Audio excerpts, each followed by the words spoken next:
Student, how are you. जैसा कि पिछली कक्षाओं में हम मैथमेटिक्स के 3 पार्ट होते हैं, जिसमें अंकगणित, बीजगणित और रेखागणित, जिसमें अंकगणित का कॉन्सेप्ट हमने बता दिया है, अलजेब्रा के भी बेसिक कॉन्सेप्ट हमने बता दिया है। अब हम पढ़ते हैं तीसरे पार्ट रेखागणित। जैसा हम अंकगणित में संख्याओं का जोड़ घटाना गुणा भाग पढ़ते हैं, बीजगणित में बीजीय व्यंजकों का जोड़ घटाना गुणा भाग पढ़ते हैं, सेम उसी तरह से रेखागणित में हम रेखाओं का समायोजन पढ़ेंगे। रेखागणित को इंग्लिश में ज्योमेट्री कहा जाता है। ज्योमेट्रॉन, जियोमेट्रॉन कहा जाता है, जहां जियो का मतलब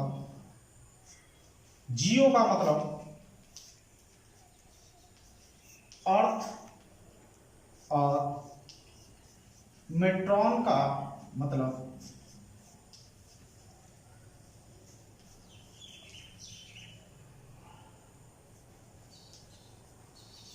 मेजरमेंट होता है। इसका अर्थ इसी में छुपा हुआ है। जियोमेट्रॉन ग्रीक भाषा का ये वर्ड है, जियोमेट्रॉन, जिसमें जियो का मतलब अर्थ यानी पृथ्वी होता है और मेट्रॉन का मतलब होता है मेजरमेंट। यानी ज्योमेट्री का सही अर्थ कहा जाए तो पृथ्वी का मेजरमेंट है। रेखा को जानने से पहले उसकी सबसे छोटी इकाई हम बिंदु को देखते हैं। बिंदु क्या है, कैसे है, क्या होता है, ये ज्योमेट्री की सबसे छोटी इकाई होती है। तो हम देखते हैं बिंदु की परिभाषा, किसी तल पर चिन्हित किया गया वह स्थान जिसमें ना तो लंबाई हो ना चौड़ाई हो, अर्थात इस तल पे ब्लैक बोर्ड एक तल है जिसपे एक चिन्ह बनाया गया जिसमें लंबाई और चौड़ाई ना हो, इसे ही क्या कहते हैं, बिंदु कहते हैं। अब दूसरा पार्ट आता है रेखाखंड।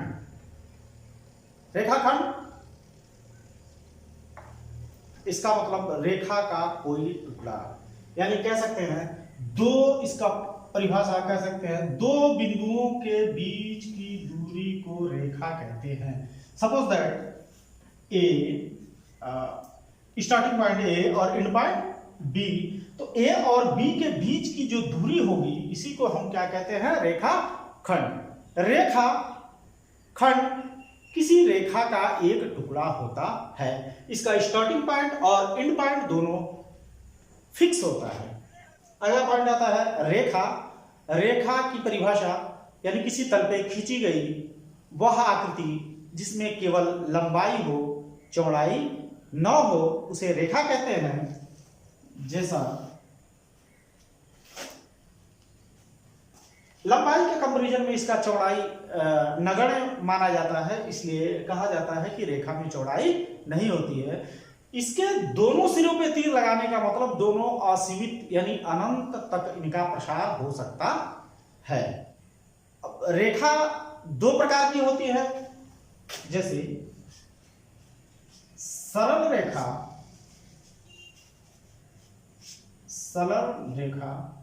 और दूसरी वक्र रेखा। सरल रेखा वह रेखा होती है जो सीधी होती है। अगर इन्हें ए और बी दो बिंदुओं से डिनोट किया जाए तो ये रेखा को स्पष्ट करते हैं, और इसके प्रत्येक बिंदु की दिशा समान होती है। यदि वह बी के तरफ जाए तो सभी दिशाएं बी की तरफ होंगी, और वह ए की तरफ बढ़ाई जाए तो उसकी सभी बिंदुओं की दिशा एक होगी। यानी ऐसे कह लिया जाए कि सरल रेखा के प्रत्येक बिंदुओं की दिशा समान होती है। अब आता है वक्र रेखा। वक्र रेखा का मतलब टेढ़ी मेढ़ी रेखा। वक्र रेखा का मतलब टेढ़ी मेढ़ी रेखा। वह रेखा जो टेढ़ी मेढ़ी होती है उसे वक्र रेखा कहते हैं। और इसका मैथमेटिकल कॉन्सेप्ट, जैसे यहाँ कहा गया कि रेखा अनंत बिंदुओं से मिलकर बनी होती है, उसी तरह से वक्र रेखा भी अनंत बिंदुओं से मिलकर बनी होती है। अब इसमें प्रत्येक बिंदुओं की दिशा, वक्र रेखा में प्रत्येक बिंदुओं की दिशा समान नहीं होती है। प्रत्येक बिंदु पे इनकी दिशा बदलती रहती है, उन्हें क्या कहते हैं? वक्र रेखा। अब हमारा अगला पॉइंट आता है किरण। किरण ये भी एक रेखा का ही रूप होता है। फर्क ये होता है इसमें प्रारंभिक बिंदु फिक्स होती है और अंत बिंदु फिक्स नहीं होती है। और यह तीर का निशान जो दिखाई दे रहा है, यह रेखा के दिशा को प्रदर्शित करता है। हम पढ़ा है दो रेखाओं का समायोजन, जिसमें पहला पॉइंट आ रहा है प्रच्छेदी रेखाएं। प्रच्छेदी रेखाएं यानी किसी तल पे खींची गई वह दो रेखाएं जो एक दूसरे को कहीं ना कहीं प्रच्छेद करती हैं, यानी काटती हैं, इंटरसेक्ट करती हैं, वह एक दूसरे की प्रच्छेदी रेखाएं कहलाती हैं। जैसे कह सकते हैं कि यल रेखा यम की प्रच्छेदी रेखा है। जैसा कि अभी हम दिखाए कि दो प्रच्छेदी रेखाएं, इसी तरह से दो तलों पे इस तरह की भी दो रेखाएं खींची जा सकती हैं जो एक दूसरे को प्रच्छेद कर रही हैं। तो इसके बहुत से समायोजन होंगे, लेकिन जब एक दूसरे को कहीं न कहीं काटेंगी तो वह एक दूसरे की प्रच्छेदी रेखा ही कहलाएंगी, चाहे जिस तरह से समायोजित किया जाए। इसका दूसरा पॉइंट देखते हैं समांतर रेखाएं। किसी तल पे खींची गई वह दो रेखाएं जो एक दूसरे को कहीं पे कभी भी प्रच्छेद न करें, एक दूसरे को न काटें, तो वह दोनों रेखाएं एक दूसरे के समांतर कहलाती हैं। अब इसका और मैथमेटिकल कॉन्सेप्ट देखें तो देखा जाए कि दोनों रेखाओं के प्रत्येक बिंदु के आमने सामने की बीच की दूरी ने यह दूरी इस दूरी के बराबर होनी चाहिए, यानी जहां भी हम देखेंगे एक दूसरे के बराबर दिखाई देंगे। फॉर एग्जाम्पल, जैसा कि सामने आपके ब्लैक बोर्ड दिखाई दे रहा है, इसका ऊपरी सिरा और निचली सिरा एक दूसरे को कहीं नहीं काटते, इसलिए यह एक दूसरे के समांतर होंगे, या ये जो ऊर्ध्वाधर में दोनों साइड्स दिखाई दे रहे हैं ये एक दूसरे को समानांतर होंगे। जैसा कि आप किताब ले लीजिए, किताब के दो सिरे आपस में समांतर होंगे क्योंकि एक दूसरे को कहीं नहीं काटते।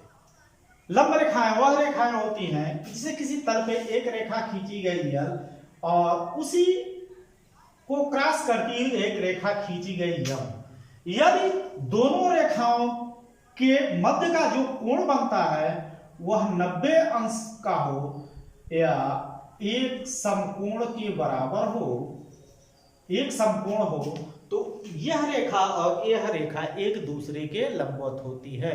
प्रत्येक रेखाओं के बीच का कोण 90 डिग्री, ये भी होगा 90 डिग्री और ये भी होगा 90 डिग्री। तो इस प्रकार हम कह सकते हैं कि रेखा यम के लंबवत रेखा है। इस वीडियो में हमने देखा कि रेखा गणित क्या है और रेखा गणित के स्टार्टिंग पॉइंट्स क्या क्या है। दो रेखाओं के समायोजन में अगला पॉइंट आएगा कोण। और जो भी ये रेखा गणित में अक्सर बच्चे रेखा गणित से दूर भागा करते हैं, आपको दूर भागने की जरूरत नहीं है। आपको रेखा गणित बहुत अच्छे तरह से नहीं आती है तो स्टार्टिंग से इस वीडियो को देखें, तो अगले वीडियो में हम लेकर आएंगे कोण क्या होता है, कोण के कितने प्रकार होते हैं। बहुत सिंपल तरीका बताएंगे कि जिससे आपको कभी भी नहीं भूलेगा कि कोण कितने प्रकार के होते हैं और कौन कौन से होते हैं, क्या क्या उनका मान होता है। Thank you.